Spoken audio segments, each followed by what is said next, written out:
सुप्रभात बच्चों हम लोगों ने जो कविता है कि माँ कह एक कहानी बराबर। तो इस कविता के हम भावार्थ शब्दार्थ के द्वारा कविता की चर्चा कर चुके हैं और आज हम करेंगे शब्दार्थ और कविता के प्रश्नों की चर्चा। और सर्वप्रथम यहाँ पर जो प्रश्न है अभ्यास के प्रश्नों की चर्चा हम करेंगे। पहले बच्चों यहाँ पर देख लेते हैं कि जो प्रश्न है शब्दार्थ बराबर। वैसे हम लोगों ने सारे प्रश्न तो शब्दार्थ लिख चुके हैं, बाई चांस कोई रह जाता है तो आप उसे क्या करना है अपनी नोट में से लिख डालिए। जैसे यहाँ पर है सुरभि बराबर। पहला शब्द यहाँ पर दिया हुआ क्या है कि सुरभि दिया हुआ है। सुरभि यानी यहाँ पर हो जाएगा क्या होगा सुगंध बराबर। फिर इसके बाद झलमल आने चमक, शार आने तीर, पक्ष आने पंख, आखेट आने शिकारी, आहत आने चोट खाया हुआ या घायल बराबर। अब बच्चों इस प्रश्नों की हम चर्चा करने जा रहे हैं कि यहाँ पर दिया हुआ है कि निम्नलिखित मतलब कि क्या है, निम्नलिखित प्रश्नों के उत्तर दीजिए बराबर। पहला प्रश्न है कि राहुल के पिताजी कहाँ भ्रमण कर रहे थे कब बराबर। तो राहुल के पिताजी बड़े सवेरे बगीचे में भ्रमण करते थे बराबर। भ्रमण यानी घूमना। ओके। फिर दूसरा प्रश्न है आखेट ने राहुल के पिताजी से क्या मांगा। तो आखेट ने राहुल के पिताजी से अपना शिकार मांगा बराबर। उसने जो शिकार किया था वह। उपवन की शोभा कैसी थी। तो उपवन यानी बगीचे। तो उपवन में तरह तरह के रंग बिरंगी फूल खिले हुए थे और उन फूलों पर ओस की बूंदें चमक रही थी और सुबह का समय था जिसकी वजह से ठंडी हल्की हवाएं चल रही थी और बूंद की जो बूंदें थी एक दूसरे से क्या थी वो मिलती थी, हिलती थी हवा के झोंके से, तो उनमें लहर से उत्पन्न हो जाती थी। फूलों की सुगंध चारों तरफ उपवन में फैली हुई थी। पेड़ों पर बैठे पक्षी कलकल स्वर में गा रहे थे। इस प्रकार सुबह के समय उपवन की शोभा अधिक सुंदर थी और मन को मोह ले ऐसी थी।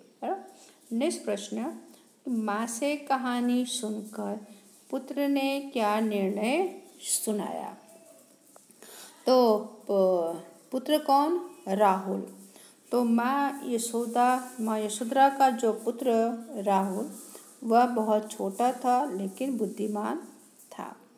माँ से कहानी सुनकर उसे पक्षी के प्रति सहानुभूति उत्पन्न हुई। उसने कहा कि यदि कोई किसी निर्दोष को मारे तो दूसरे उसे क्यों न बचाए। न्याय में दया की भावना होनी चाहिए, इसलिए मारने वाले से बचाने वाला बड़ा होता है। तो इस तरह से उसने क्या किया, उसने निर्णय अपना सुनाया, अपनी माँ को सुनाया। ओके। फिर नेक्स्ट प्रश्न जो बच्चों यहाँ पर दिया हुआ है कि नेक्स्ट प्रश्न यह है कि प्रस्तुत कथा काव्य का सार लिखिए। सार यानी उसको स्टोरी फॉर्म में कहानी के स्वरूप में उसको लिखना है बराबर। तो यहाँ पर इस तरह से लिखेंगे कि राजकुमार जो सिद्धार्थ तप करने के लिए घर से बाहर छोड़कर वन में चले गए थे और उनकी पत्नी का नाम यशोधरा था और उनके पुत्र का नाम राहुल था। एक दिन छोटे राहुल ने माँ से कहानी सुनाने का आग्रह किया। तब यशोधरा ने उसे सिद्धार्थ के बचपन की एक घटना सुनाई। एक दिन सुबह सिद्धार्थ बगीचे में घूम रहे थे या टहल रहे थे। अचानक बाण से घायल एक हंस उनके पास आकर गिरा। सिद्धार्थ ने उसे उठा लिया। जरूरी उसका इलाज या उपचार उन्होंने करके हंस को बचा लिया। थोड़ी देर में हंस को घायल करने वाला शिकारी वहाँ पर क्या हुआ, वो वहाँ पर आ गया, स्वाभाविक है, बराबर आ पहुँचा। और उसने राजकुमार सिद्धार्थ से अपना शिकार मांगा। सिद्धार्थ ने उसे हंस देने से साफ इनकार कर दिया। शिकारी बोला, यह हंस मेरे बाण से घायल हुआ है, इसलिए यह मेरा है।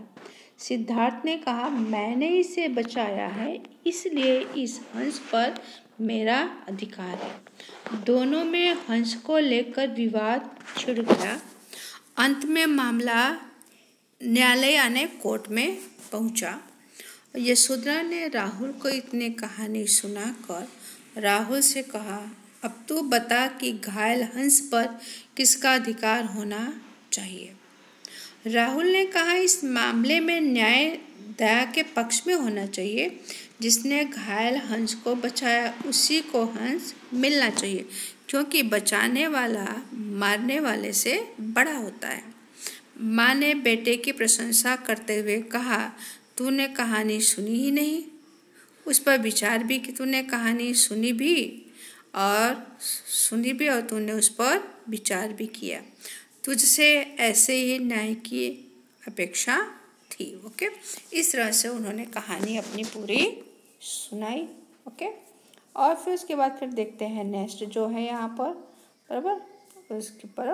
और फिर नेक्स्ट जो प्रश्न यहाँ पर दिया हुआ है कि रेखांकित यानी बच्चों अंडरलाइन, जिसे बोलते हैं अंडरलाइन करना। ओके, रेखांकित शब्दों के वचन बदल कर वाक्यों को दोबारा लिखिए। दोबारा ने फिर से उसे लिखना है, उसे सेंटेंस को, बराबर जहाँ अंडरलाइन किया हुआ है उसको वचन एक वचन से उसे बहुवचन में बदलना। ओके, जैसे यहाँ पर दिया हुआ कि लड़की ने नई सलवार पहनी है, तो जहाँ अंडरलाइन जहाँ रेखांकित किया है उन्हीं को बदलना है, उन्हीं को वचन बदलना है, बाकी सभी को नहीं बदलना है। जैसे यहाँ पर देखते हैं लड़की, तो वचन तो लड़की का क्या होगा, लड़कियाँ, बराबर छोटी की किया, और फिर सलवार का सलवारे, बराबर। तो इसका वाक्य कैसे बनेगा कि लड़कियों ने नई सलवारें पहनी हैं, बराबर। फिर दूसरा है अध्यापक के नीचे अंडरलाइन है, छात्र के नीचे अंडरलाइन है, और कहानी के नीचे भी अंडरलाइन रेखांकित है, बराबर। तो अध्यापक के क्या हो जाएगा, अध्यापकों, छात्र का छात्रों, कहानी का कहानी। अब इसका सेंटेंस कैसे, अध्यापकों ने छात्रों को कहानियाँ सुनाई, बराबर। फिर थर्ड प्रश्न है, प्रधानमंत्री ने अपने मंत्री से देश की समस्या पर बातचीत की। किसके नीचे अंडरलाइन है, मंत्री के नीचे अंडरलाइन है, और समस्या का, तो मंत्री के क्या हो जाएगा, मंत्रियों, और समस्या का समस्या। तो उसको वाक्य बनाते हैं, प्रधानमंत्री ने अपने मंत्रियों से देश की समस्याओं पर बातचीत की। ओके, फिर नेक्स्ट जो है, इस पत्रिका में, इसके नीचे अंडरलाइन है, पत्रिका के नीचे अंडरलाइन है कविता, और फिर वह, बराबर इस पत्रिका में जो कविता छपी है वह बहुत कैसी है, मनोरंजन है। तो इसका क्या हो जाएगा, इन पत्रिका का पत्रिकाओं, कविता का कविताएं, और फिर उसके बाद क्या दिया हुआ है, वह का वे।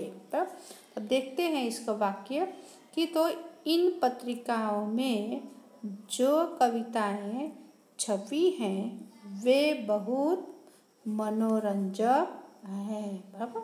तो इसके बाद फिर नेक्स्ट जो यहाँ पर दिया हुआ है, पांचवा है अंतिम, लू चलने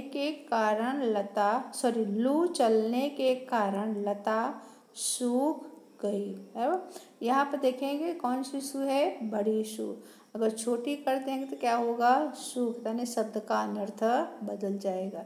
किसके नीचे रेखांकित है, तो लता के नीचे। तो लू चलने के कारण, बराबर लू चलने के कारण लताएं सूख गई, बराबर। तो बच्चों आज हम इतना ही करेंगे, बराबर। फिर आने वाले समय में हम स्वाध्याय के प्रश्नों की चर्चा करेंगे। Thank you. और PDF में से देखकर अपनी कॉपी में सुंदराक्षर में इसको लिख डालेंगे, बराबर। धन्यवाद।